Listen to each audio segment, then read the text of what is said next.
while I'm still waiting to interview more people that was with Mohbad 24 hours before he died, there are still some conspiracy and some agendas that will be unraveling while waiting for the next person we will interview. Now, I'm going to be playing an interview section between AIT and Wumi, Mohbad's wife, that happened in March 2025. You see, this particular time, when I'm going to need to carry pen and paper, more than no day lost. Because this one will actually show us some things, some agendas and narratives that were pushed. And please, without sentiment, of course, you know, see my own video, they pain plenty people, but we are looking for the real justice. All right, let's go. Let's listen. You also know that there are many people who believe you know more than you want to tell the world about the last moment of your husband alive. They also talk about the audio where you and your late husband were arguing, something that happened a couple of hours before he passed. Would you like to clear that part for us? So regarding that voice recording, you know, it's something that is really, really sad, because let me just say, like, those moments were his vulnerable moments. Do you understand? That was after the NDLA attack, and that day was on my birthday, 2022. Yes, on my birthday, 2022, April 29. I was in the hospital because, you know, after the NDLA issue, he was paranoid. He was living in fear. Like, it got worse to the extent that we went to the psychiatric hospital because, you know, he became a shadow of himself. He doesn't see himself as the Mohbad that everybody see him as. Do you understand? He forgot. Like, he doesn't even know his songs. The song that he released himself, he doesn't know them anymore. He cannot perform them in the show because he does not even know most of his songs. He does not know most things. But I was the only one with him then. But, you know, the whole thing was, God really was to the extent that even me myself, I was sick because, you know, by just being together and he was just start screaming, saying some people want to kill him, some people want to do this, some people want to do that. We might be together sleeping and he would just wake up middle of the night and ask me to go outside. Irrespective of where we are, we have to go out until he's calm. Alright. Now, I hope you people jotted the point. If you didn't jot it, let me explain again what she said with her own mouth. Now, the AIT interviewer asked her that one audio recording went viral during the period when Mohbad died. In that recording, you people were having a very serious talk where Mohbad was accusing you, saying you and your family won't buy him. Can you explain that audio to us? Then she said this. She said that moment when Mohbad recorded it was his vulnerable moment. That after the NDLA attack, a lot of things happened to Mohbad. Let's list it. And they go somewhere. She said, after the NDLA attack, it was his vulnerable moment. Number one, she said, the NDLA issue made Mohbad paranoid, one. That the NDLA issue made him to start living in fear, two. That he got so worse that they had to take Mohbad to a psychiatric hospital, three. He became a shadow of himself. He doesn't even see himself as Mohbad anymore. 4. He doesn't even remember his own songs. And that he could not perform his song because he does not even know his own lyrics. He didn't stop there. She now says she was the only one with him that period. And that she got sick. Because she and Mohbad can be together, sleeping. And Mohbad will just start saying, people want to kill him. There is people want to kill him. People want to kill him. Therefore, Mohbad was not hallucinating. He was seeing things that was not happening. 5. She now said at some point, they will be sleeping. Mohbad will wake her up and chase her away. Now, this is the defense that she's putting up when they asked her that video, when Mohbad record say you won't buy him, she said all those things happened because of the NDLA attack. Now, that NDLA attack is the attack that they said NDLA hit Mohbad, gun for head. Now, let me take you back.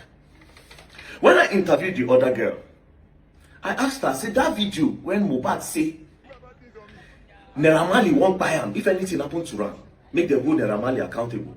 She said yes, that particular video was the 2 days after the NDLA attack. That as a matter of fact, Asef, Zinoliski and some other persons were locked up, but Mohbad was released, Mohbad and his wife, because they needed to go to a show in Dubai. That from inside the cell was when they heard that Mohbad still went to Naira Marley's house. And that was where Mohbad made that video that if anything happens to him, that they should hold Naira. Now, the question is this. This same thing where this boy talk against Naira Marley, he talk am against you. But you are saying that it is the gun and the attack where they attack Mohbad. Now he's packing brain when make him talk those things to you. But the one where talk against Naira Marley, he was okay in his senses. And guess what? The one he said about Naira Marley even happened before your own, before your recording. According to what you are saying, it happened before your own recording. So Naira Marley's own is true, but the one where they accuse you, na lie. It was paranoid, NDLA attack. It was basically she's just trying to say in a nutshell that Mohbad no know what they talk. All those videos where that record where Mohbad make, he don't know what they talk. His sense no they complete. Mohbad decrease when he make them. Mohbad no know himself. Mohbad just they talk anyhow. Mohbad when no know his songs. Apana, Mohbad no know his songs now. I ain't go accuse me when he don't know his song. That means all those things when Mohbad talk about her na rubbish because Mohbad don't banner, Mohbad don't psych, Mohbad don't lose his senses, Mohbad don't mende. But the one he said about Naira Marley, it is true. I'm coming. We will continue. You understand? So that day was on my birthday. He already wished me happy birthday. He already posted my picture online. He just called me.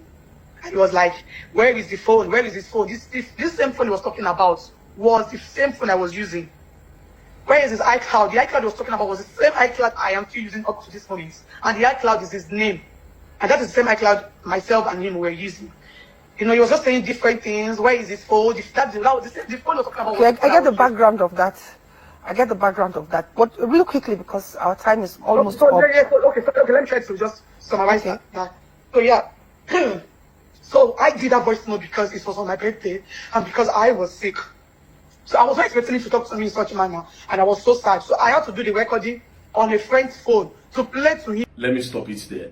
The reason why she did that recording, because a friend was there. And that friend's phone, you know how it be, somebody don't did there, another witness don't did. You collect the phone, use the friend phone, record down.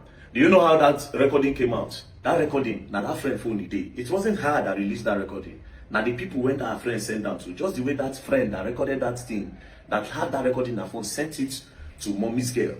But let's continue. To play to him because whenever he comes down, he's always denying, not saying such a thing to me. And also, I did that because I wanted to also play to his father. Because then I was already tired of the relationship and I wanted to leave. So his father is always the one coming to me, begging me to please not leave, I should not leave his son after. So I did that because I wanted to clear him, to make him know that, to let him understand how the whole thing has affected him. And I did the recording on a friend's phone. So there's another girl that I'm talking to. You responded to that. You have responded to that question. I'd like to know. Now, let's go back. So this is what she said. She claimed that she did the recording with her friend's phone because she wants to play it back for Mohbad when he calms down. And also play it to Mohbad's father because she was tired of the relationship. Basically, yeah, she's trying to say, Mohbad don't do this thing where. So she recorded it to play it for Mohbad when he calmed down. Meaning say Mohbad brain, they go up and down. He go do a lot of things. He go forget. So until you play it back for him, he would not remember that he said those things. I'll still go back to the Naira Marley's video again. Does it mean that time when Mohbad made that video and a lot of more videos that he made, does it mean that he was also hallucinating? Does it mean that he also lied? Somebody made Mohbad to go viral. And guess what? The two of them were together. I don't know if somebody else was there with them. But Mohbad went on live that day. Now, I will still go back to what Naira Marley also released that period when the thing happened. Naira Marley said he just came out and saw them fighting. Immediately, he started screaming that they should not beat Mohbad. But Mohbad was already biting people. Although he came in and saw them fighting Mohbad. Now, the people fighting Mohbad told Naira that this boy came with boys to come and fight his manager. His manager, surprisingly, said, get your own boys, they start to fight Mohbad. So now let's go back again.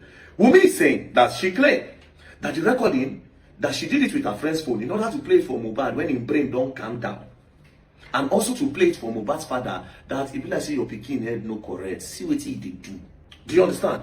And also that she repeated it again, she recorded the whole thing so that Mohbad will know that he has been affected very much by the NDLA attack. So that is her own defense when they ask her, say, why Mohbad also accused you of buying now.